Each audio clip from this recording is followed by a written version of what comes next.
इस वक्त हम हैं गांव ढांड में और गांव ढांड से सरपंच पद के प्रत्याशी के तौर पर चंद्रमोहन कोटलिया जी हमारे साथ हैं। ये प्रमुख समाज सेवी रहे हैं, युवा साथी हैं और काम करने में विश्वास रखने वाले हैं।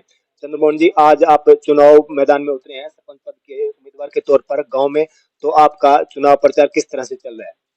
सबसे पहले तो मैं आप सभी मीडिया बंधुओं के माध्यम से जितने भी मेरे जानने वाले हैं, जितने भी साथी सहयोगी है, उनको मेरी तरफ से राम राम नमस्कार।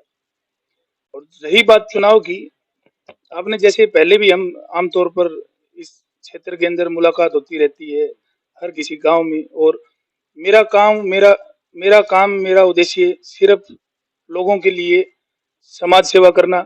और मैं ये सरपंची का इलेक्शन इसलिए लड़ रहा हूँ क्योंकि गांव के अंदर जो विकास की मूलभूत जो सुविधाएं हैं उनसे लोग वंचित है, उनको जन जन तक पहुंचाने का काम करने के लिए मैं पहली पीढ़ी के तौर पर आज सरपंची के प्रत्याशी के तौर पर अपना नामांकन दर्ज करने जा रहा हूँ। और साथ ही मैं कह देना चाह रहा हूँ, गली नाली को अगर कोई विकास मानता है तो वो विकास नहीं है। अगर आज के दिन आमतौर पर शिक्षा को लेकर सबसे बड़ी समस्या आ रही है, आजकल हमारे बच्चे बाहर कोचिंग लेने के लिए कोई अकेडमी में बहुत ज्यादा रुपए पे करके वहां पे पढ़ने के लिए जा रहे हैं।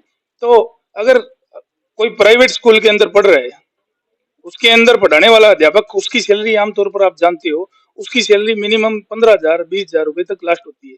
और सरकारी स्कूल के अंदर जो हमारे अध्यापक गण है, उनकी सैलरी अच्छी खासी 75,000 लाख रुपए इस तरह की सैलरियां होती है। तो क्या चूक है कि प्राइवेट स्कूल के अंदर जो साथी जो अध्यापक पढ़ा रहे हैं, उन्होंने जो कभी जो सरकारी नौकरी तक नहीं पहुंचे हैं, उस उन स्कूलों के रिजल्ट सरकारी स्कूल की बजाय अच्छे आ रहे हैं।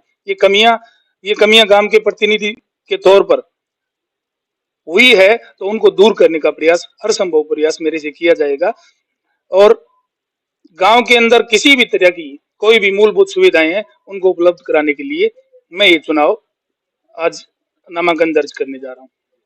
जैसा कि गांव में बहुत सी समस्याएं रहती हैं लोगों के पीछे, हमने सुनने में आया कि गांव में पेयजल को लेकर काफी समस्याएं हैं। लोग इस समस्याओं को लेकर अधिकारियों से भी मिले हैं और यहाँ के लोगों द्वारा बार बार इसके लिए आवाज भी उठाई गई है।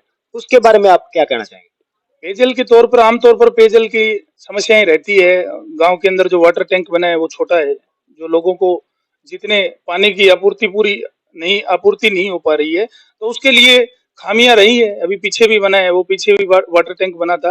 अब खामियां किधर प्रशासन की रही है या किसी और की रही है, ये बात आगे